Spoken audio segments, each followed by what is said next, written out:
Baik, kita belajar sekarang.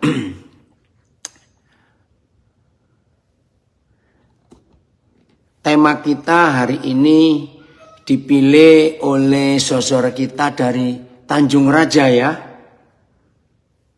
Ya Pak, ya, Tanjung Raja. Tanjung Raja, oke. Wah, saya nggak tahu bagaimana mudah-mudahan jelas ini. Baik, kita mau belajar. Hari ini kita akan belajar dari dua sumber. Satu saya, kedua nanti Pak Pendeta hebat dari Kelapa Gading Jakarta. Namanya Pendeta Ramon Pramudia. Oke ya. Baik, kita belajar. Tema kita adalah dampak orang yang tidak mau menerima kasih karunia. Orang yang tidak hidup dalam kasih karunia. Oh ya, ada pendeta besar dari Taipei ikut juga ini. Oke, Pak Agus Endarsa, Claudia ini cucu saya dari Nabire. Apa itu kasih karunia? Nah, bagi saudara yang belum dengar berita-berita hebat, inilah satu anugerah kasih karunia yang Tuhan beri lewat pemerintah Indonesia. Bahwa setiap tanggal 25 Desember, semua narapidana atau warga binaan yang beragama Kristen Katolik mendapat kasih karunia dari pemerintah. Dalam arti mendapat remisi pengurangan hukuman. Nah, tadi saya dengar dari Pak Andreas, yang paling banyak dapat itu yang hukuman seumur hidup dan apa satu tadi Pak Andreas? Seumur hidup dan Pak Andreas? Oh, keluar. Apa tadi? Filipus dengar? Yang paling hukuman mati. Maaf ya, jadi puji Tuhan. Nah, saya nggak tahu yang lain dapat berapa bulan ya. Paling tinggi itu, paling banyak dapat kasih karunia berapa belas bulan kalau pemerintah memberi. Misalnya, yang hukuman mati itu jadi seumur hidup. Begitu ya Pak Andreas? Yang belum dapat MTMS seumur hidup Pak.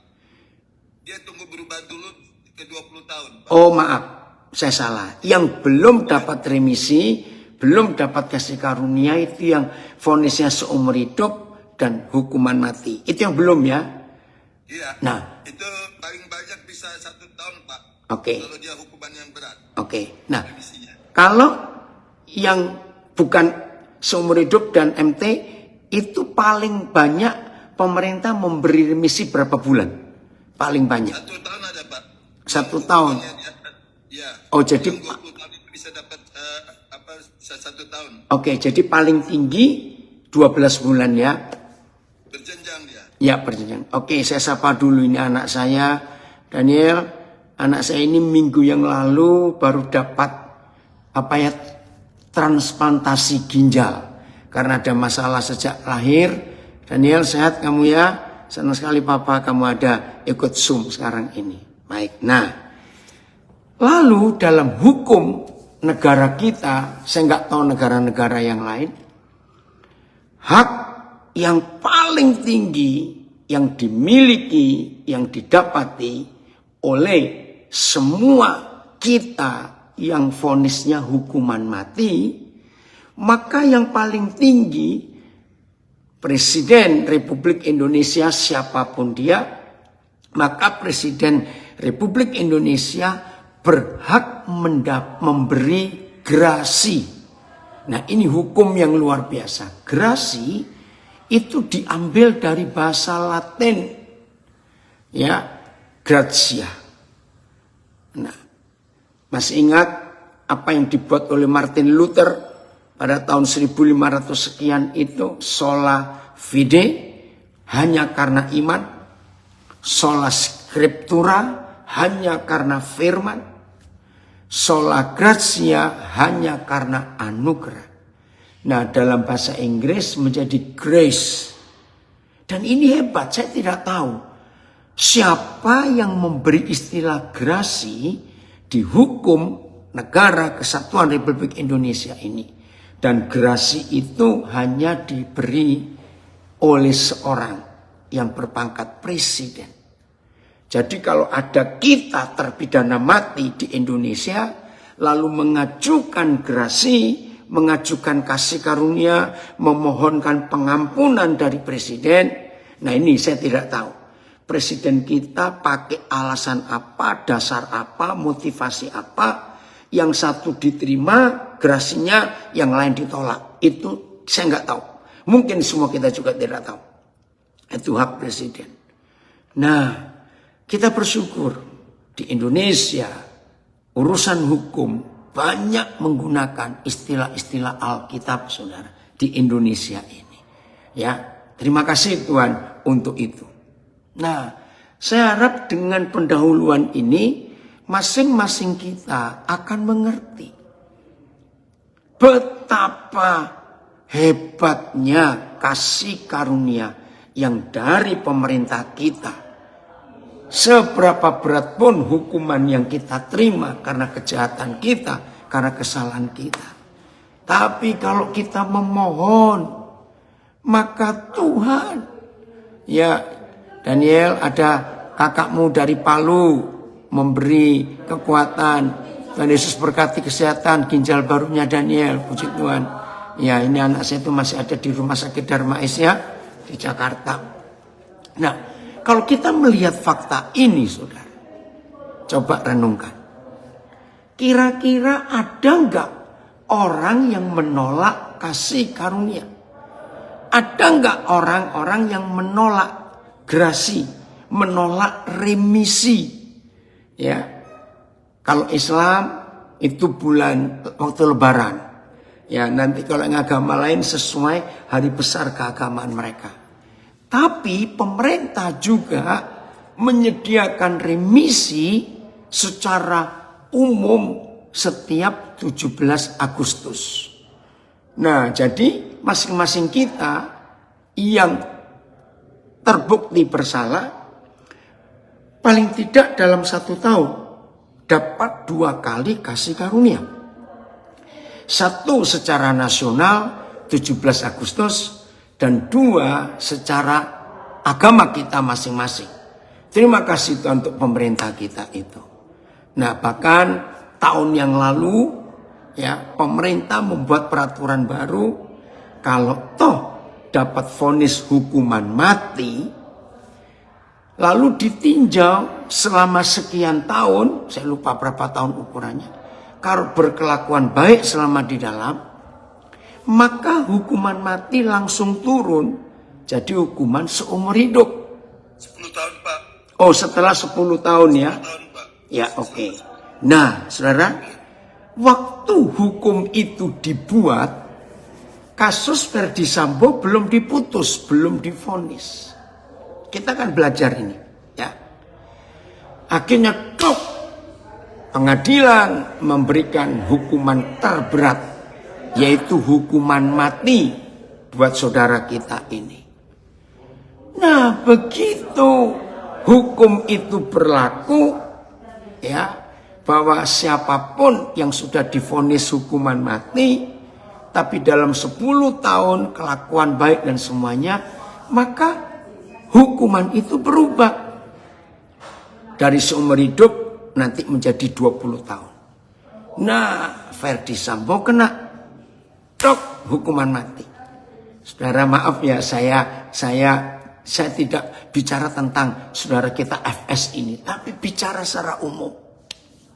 Wah, terjadi kontroversi ya waktu itu. Ya, saya langsung cepat. 2 kelompok. Yang satu enggak setuju, kok enak betul.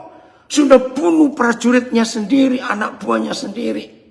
Tapi yang kelompok satu lagi, ya bersyukur dengan hukum baru yang ada di Indonesia.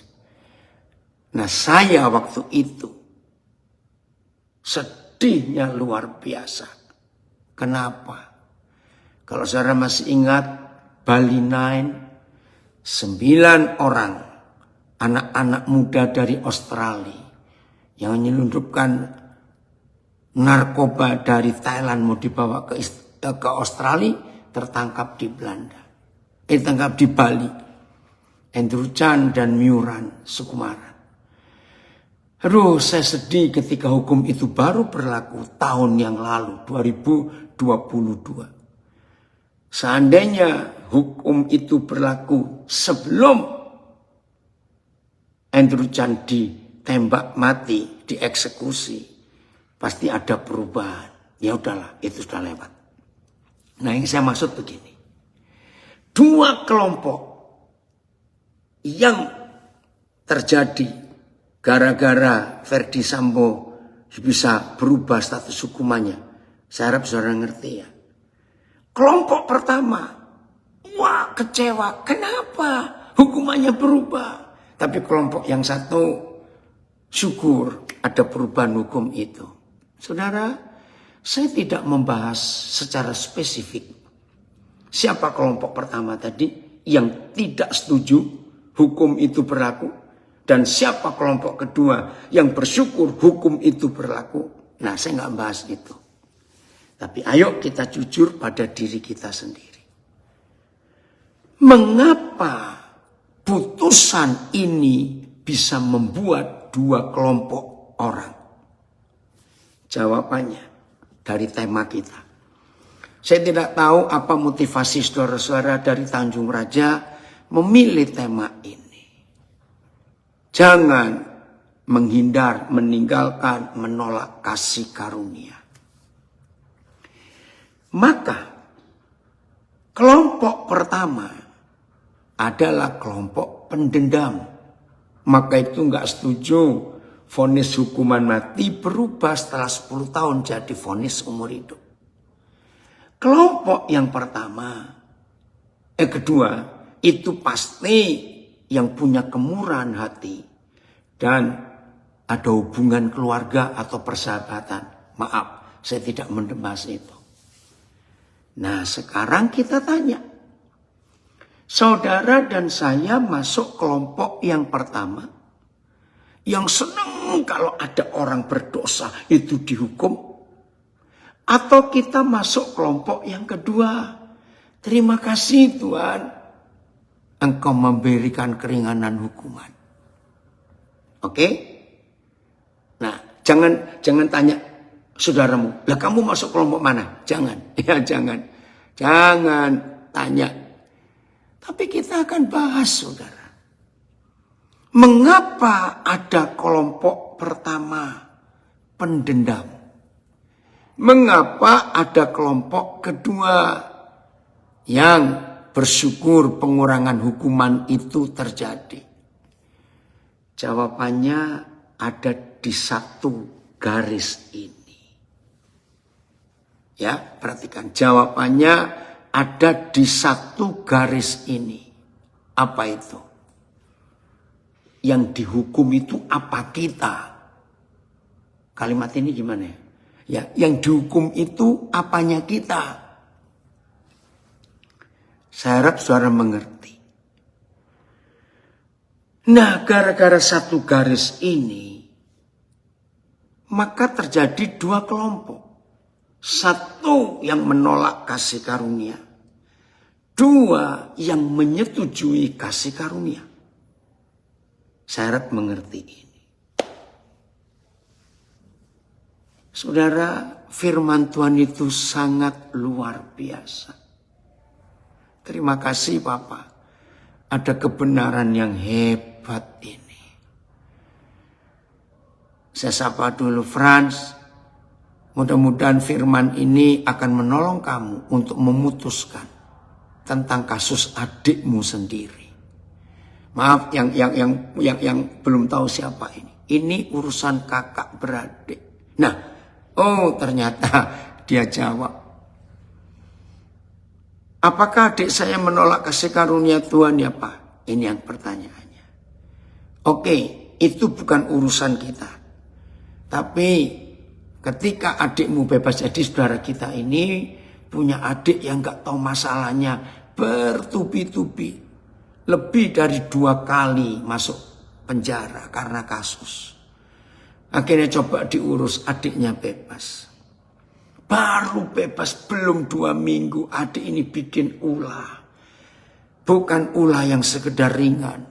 Adik ini ngerusak rumah barang-barang si kakak ini yang saya sebut tadi ini. Dan bukan cuma itu, pukul secara fisik. Sekarang adiknya ditangkap lagi, ada di dalam lagi. Nah, maka itu kita belajar. Satu garis ini yang akan menentukan saudara dan saya ada di pihak mana. Ketika kasih karunia itu terjadi atau diberikan kepada terdakwa, ya, kita harus tahu itu. Kita baca dulu Roma 3 ayat 23. Roma 3 ayat 23. Kita akan melihat kasus ini. Wow. Kanwil Kemenkumham dari NTB ikut hadir. Bapak atau Ibu, kami sangat menghormati waktu Bapak atau Ibu menemani anak-anak saya, warga binaan, untuk bisa ikut belajar. Terima kasih banyak ya, yang menjaga, menunggu anak-anak kami untuk belajar. Baik, saya baca Roma 3 ayat 23. Karena berapa orang? Semua orang telah berbuat dosa dan telah kehilangan kemuliaan Tuhan. Semua sama, coba TSI-nya, Filipus. Rupanya sama semua terjemahnya TSI. Karena semua orang sudah berbuat dosa dan tidak layak. Betul Tuhan, betul. Tidak layak menikmati grasi. Nggak layak.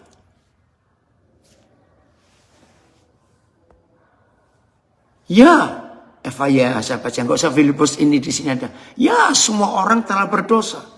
Semuanya tidak memenuhi harapan Tuhan yang mulia.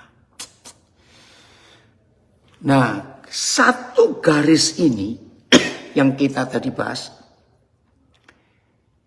Kalau saudara dan saya sadar akan firman ini, maka tidak ada kelompok kedua. Yang ada adalah kelompok pertama. Kalau kita sadar bahwa semua kita sudah jatuh di dalam dosa. Bahasa Jawa saya baca, makasih Sarbin. Kabeh wis padha gawe dosa. Lan ado karo Gusti Yewa sing dadi etuking keselamatane. Wih, semua kita sudah berbuat dosa dan jauh untuk mendapatkan pengampunan itu. Terima kasih Bapak. Maka itu kalau saudara dan saya sadar. Ingat berapa kali saya sering mengatakan kalimat ini. Maaf ya anak-anak saya, warga binaan. Buat saudara dan saya yang belum pernah menikmati hukuman manusia. Dengar ya kalimat ini. Buat saudara dan saya yang belum pernah dihukum, itu aja kalimatnya. Bahkan divonis, bahkan kita belum pernah tinggal di 4 tembok besar.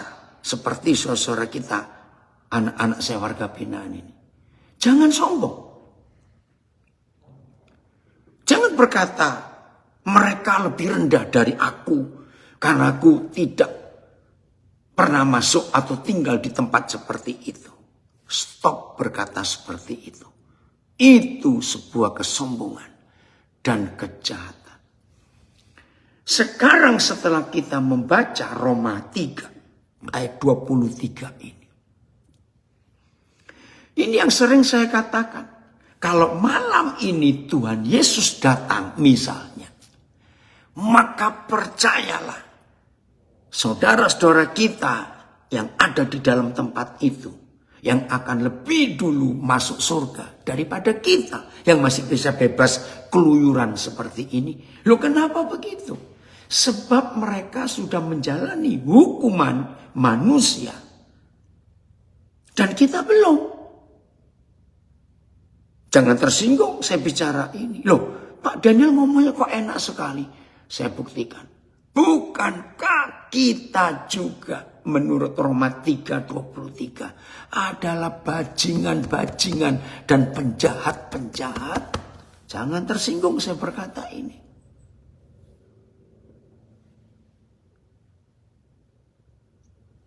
Maka kalau kita menyadari bahwa semua manusia sudah jatuh ke dalam dosa, maka tidak ada kelompok pertama.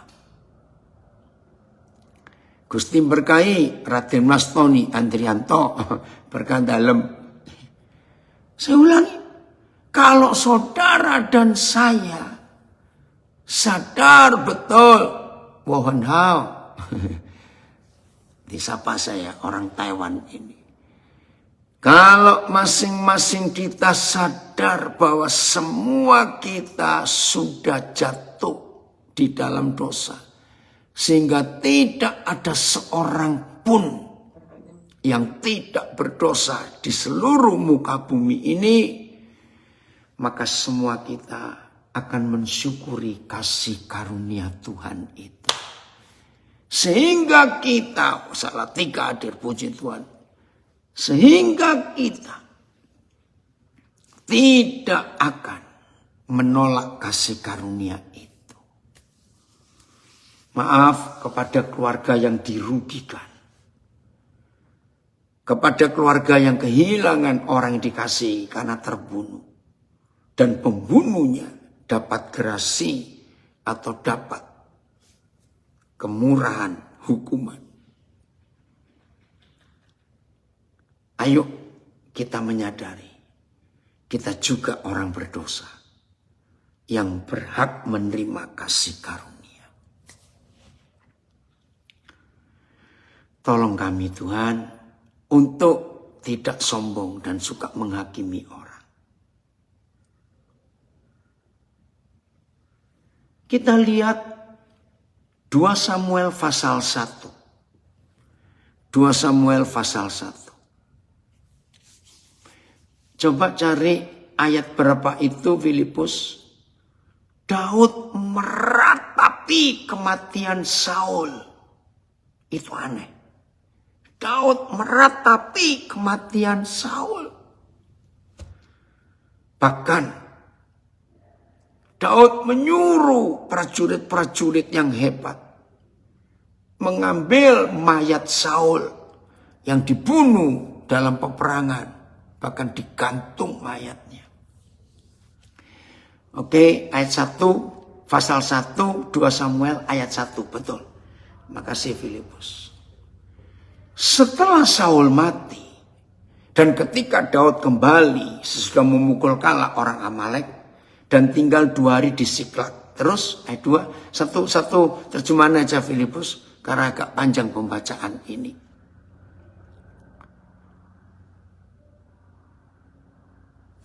Bentar ya.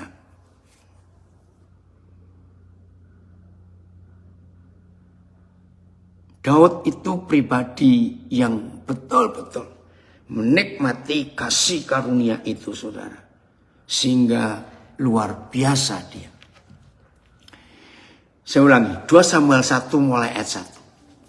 Setelah Saul mati, setelah Saul mati dan ketika Daud kembali sesudah memukul kalah orang Amalek dan tinggal 2 hari di Siklag, maka datanglah pada hari ketiga seorang dari tentara dari pihak Saul dengan pakaian terkoyak-koyak dan tanah di atas kepala. Ketika ia sampai kepada Daud, sujudlah ia ke tanah dan menyembah. Bertanyalah Daud kepadanya, dari manakah engkau? Jawabnya, aku lolos dari tentara orang Israel. Bertanyalah pula Daud kepadanya, apakah yang terjadi? Coba ceritakan kepadaku. Jawabnya, rakyat telah melarikan diri dari pertempuran. Bukan saja banyak dari rakyat yang gugur mati, tapi Saul dan Yonatan, anaknya juga sudah mati.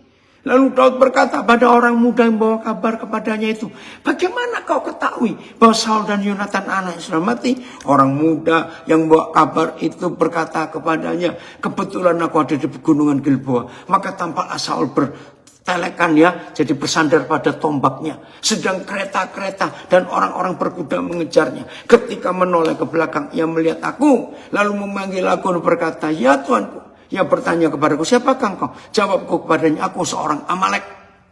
Lalu katanya kepadaku, datanglah kemari dan bunuhlah aku sebab kekejangan. Jadi sudah kena racun ya saudara, kejang ya karena racun kayak seperti tetanus begitu. Kekejangan telah menyerang aku, tapi aku masih bernyawa. Aku datang ke dekatnya dan membunuh dia sebab aku tahu ia tidak dapat hidup terus setelah jatuh. Aku mengambil jejamang, jari jenggotnya itu yang ada hiasan kepala yang ada di kepalanya dan gelang yang ada pada lengannya. Dan inilah dia kubawa kepada tuanku. Stop dulu. Saudara, jangan saudara dan saya ada di orang seperti ini. Kenapa? Rupanya anak muda ini tahu bahwa Saul itu bencinya kepada Daud luar biasa. Saya nggak disebutkan siapa nama anak muda ini. Nah, maksud dia ini loh jahatnya orang yang menjauhi kasih karunia.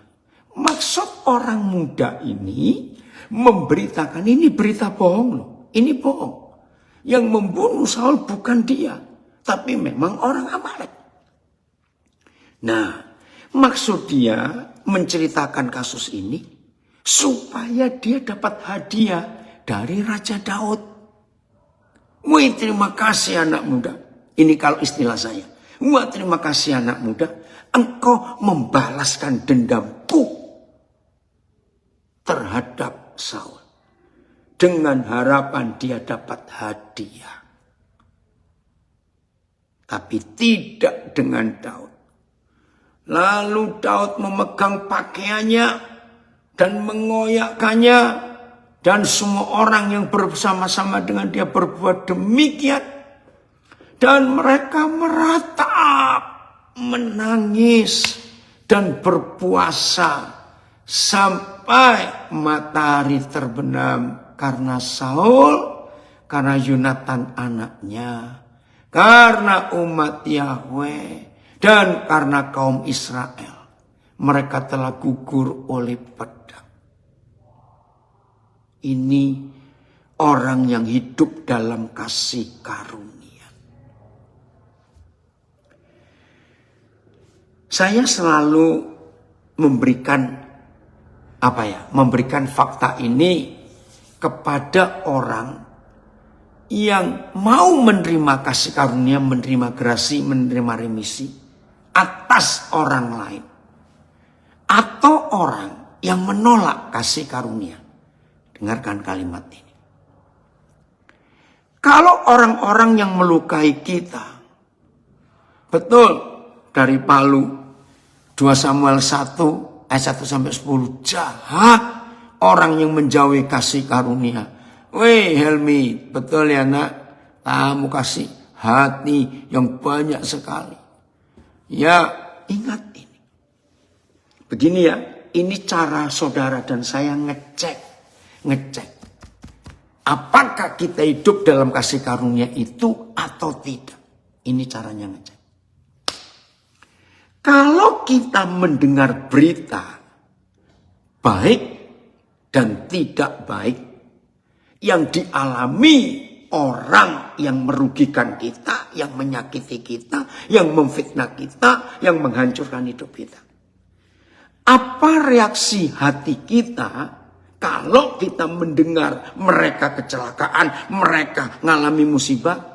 Dan apa reaksi hati kita kalau kita mendengar kabar mereka sukses, mereka berhasil, mereka tambah kaya? Saya harap masing-masing kita ngerti.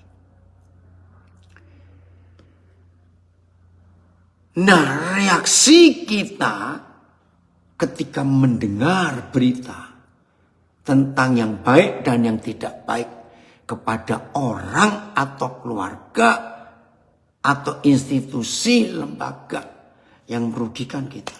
Apa reaksi kita? Dari reaksi kita itu, maka saudara dan saya bisa menilai aku hidup dalam kasih karunia atau tidak.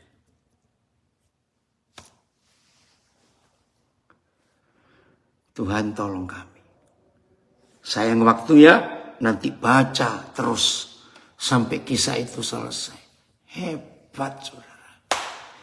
Daud nggak cuma mengoyakkan bajunya lalu menangis meratapi Saul dan Yonatan. Musuhnya lu diratapi, ditangisi. Bahkan kalau saudara baca lebih jauh, Daud minta membawa mayat Saul dan mayat Yonatan untuk dilakukan upacara kenegaraan sampai 7 hari. Enggak main-main. Musuhnya mana ya? Yang 7 hari itu ayat berapa itu? Nah, sampai Daud itu meratap sambil nyanyi, menangis. Wih, luar biasa. Ada kata 7 hari enggak ya? Coba. Di bawah situ. Jadi Daud minta tentara ambil jenazahnya. Ayo. Kalau istilah kenegaraan dilakukan upacara. Ya. Kenegaraan. Untuk menghargai. Oh 2 Samuel 2. Enggak sampai. Enggak 2 Samuel 1 tadi. Ya oke, nggak apa-apa nanti aja ya. Nanti saudara cari. Seperti itu hati Daud terhadap musuhnya. Ya, Frans, Tuhan pasti tolong kamu bisa mengampuni. Ini yang saya katakan tadi. Kakak dipukul adik dengan merusak sampai anaknya trauma. Karena adiknya seperti orang gila datang ke rumah mereka. Saudara, maka itu kita ingat Roma 3:23. Semua kita sudah bukan akan jatuh ke dalam dosa. Bukan akan. Ya, semua kita sudah jatuh ke dalam dosa. Maka itu kita harus sadar ini. Sehingga kita tidak akan iri hati, sakit hati kepada orang yang dapat remisi atau dapat pembebasan atau dapat gerasi. Kita enggak boleh.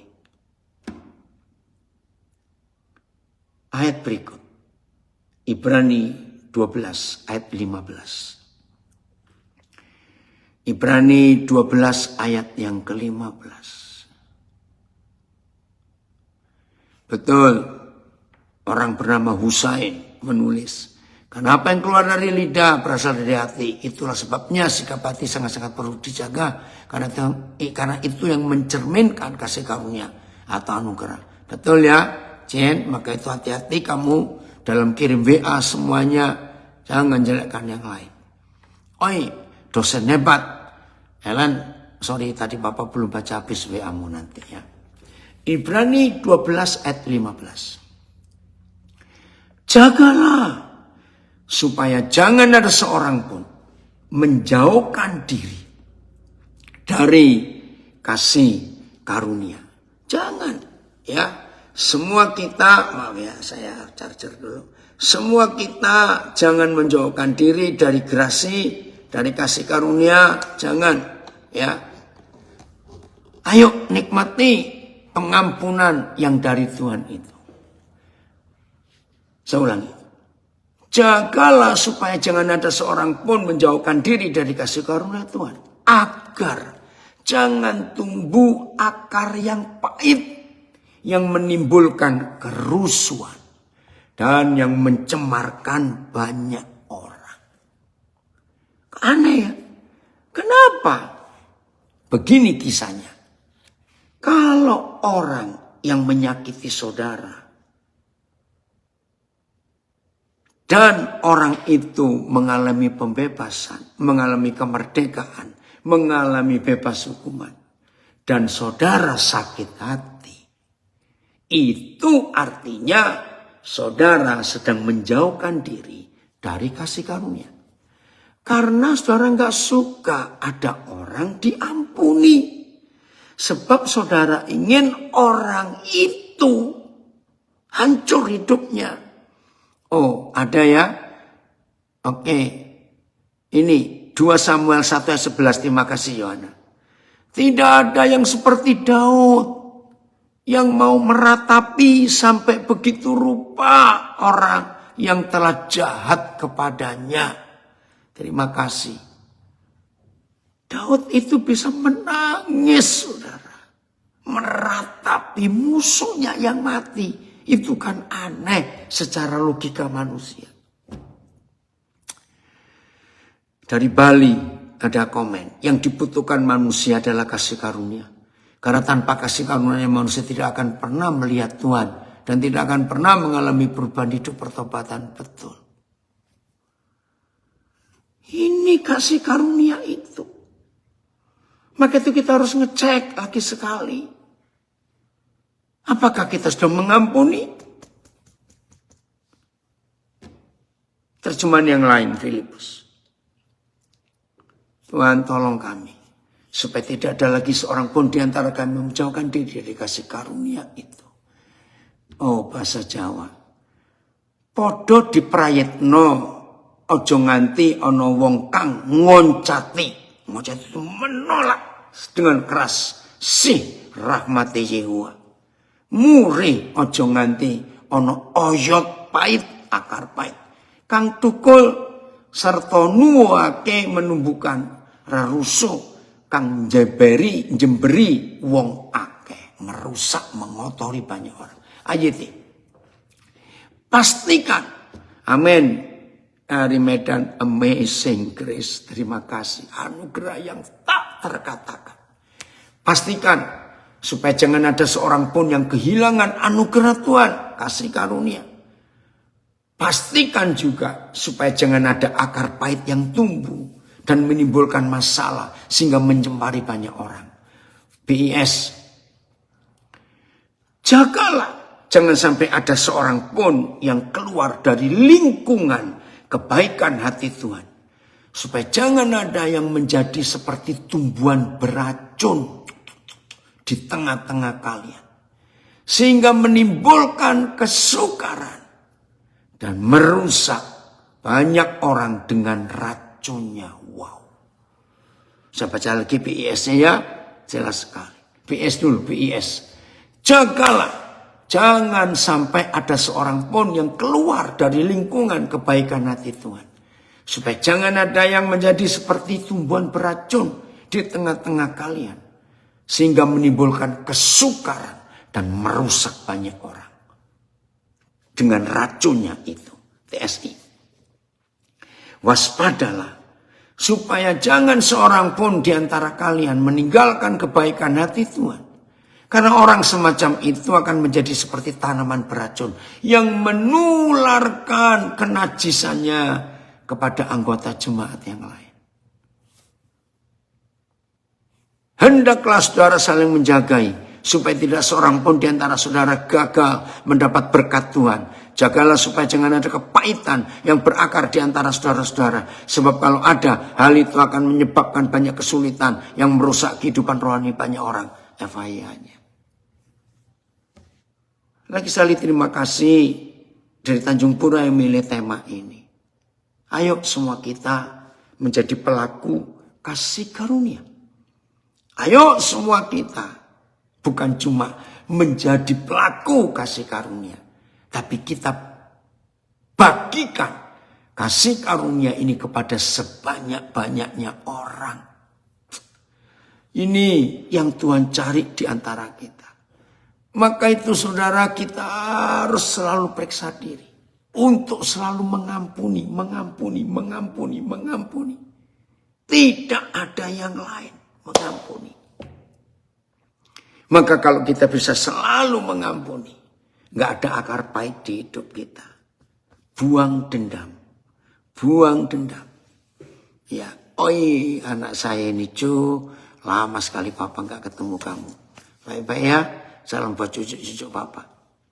Kalau Tuhan sudah mengampuni kita, maka kita wajib mengampuni saudara kita yang lain. Sejahat apa mereka, sekurang ajar apa mereka. Aduh, sudahlah pokoknya mengampuni. Maka kita akan menikmati kasih karunia. Maka itu saudara, ayat tadi Roman 3:23 itu membuat kita nggak bisa sombong, membuat kita tidak suka menghakimi orang, karena saudara dan saya sadar kita ini bajingan. Catat kata jelek ini, kita ini, sudahlah. Di mata Tuhan nggak ada seorang pun yang layak, tapi Papa menerima kita dengan kasih karunia-Nya apa adanya. Maka ini yang Tuhan minta, yang Tuhan cari untuk saudara dan saya. Membagikan kasih karunia setelah kita mengalami. Belajar dari Raja Daud ya, itu dia. Wow, ini anak saya ngalami mujizat Tuhan. Divonis kanker stadium 3 ya nggak salah. Mujizat terjadi. Jin, kemarin ketika Papa lihat foto kalian sekeluarga, wah kamu tambah hebat, tambah cantik. Hidup cuma karena Tuhan pebai. Apa yang mau disombongkan? Nah ini karena dia orang Minasa, pakai istilah itu. Betul, hidup itu cuma karena kebaikan Tuhan. Apa yang kita mau sombongkan? Kita itu debu yang gak ada harganya. Terima kasih Papa untuk kasih karunia. Lagi sekali selamat kepada semua anak-anak saya, saudara-saudara yang Kristen, Katolik, yang 25 Desember kemarin dapat remisi pengurangan hukuman. Anak-anak, saudara-saudara yang belum dapat remisi, sabar dulu. Tuhan akan bekerja lewat pemerintah. Asal kita betul-betul memperbaiki diri secara tulus, secara kudus di hadapan Tuhan. Terima kasih Bapak untuk kasih karunia yang Kau berikan buat kami semuanya. Aduh. Terima kasih Tuhan untuk berkat. Ayo kita semua jadi pelaku kasih karunia. Oke ya, Tuhan memberkati kita semuanya. Ya, lakukan pengampunan pada semua orang. Nah, maaf saya harus pergi. Nanti Pastor Ramon akan melanjutkan. Ya, jangan lupa nanti sore jam 18. Sebentar, 6:30. Ya, 18.30 ya, 6:30. Nanti WIB 18.30 WIB kita kumpul lagi, tapi pakai Zoom pesat ya. Yang di Instagram, Facebook tetap sama jam 18.30 WIB. Ya, Tuhan memberkati kita semuanya. Jadilah pelaku itu. Ya, ditunggu di Bali ya.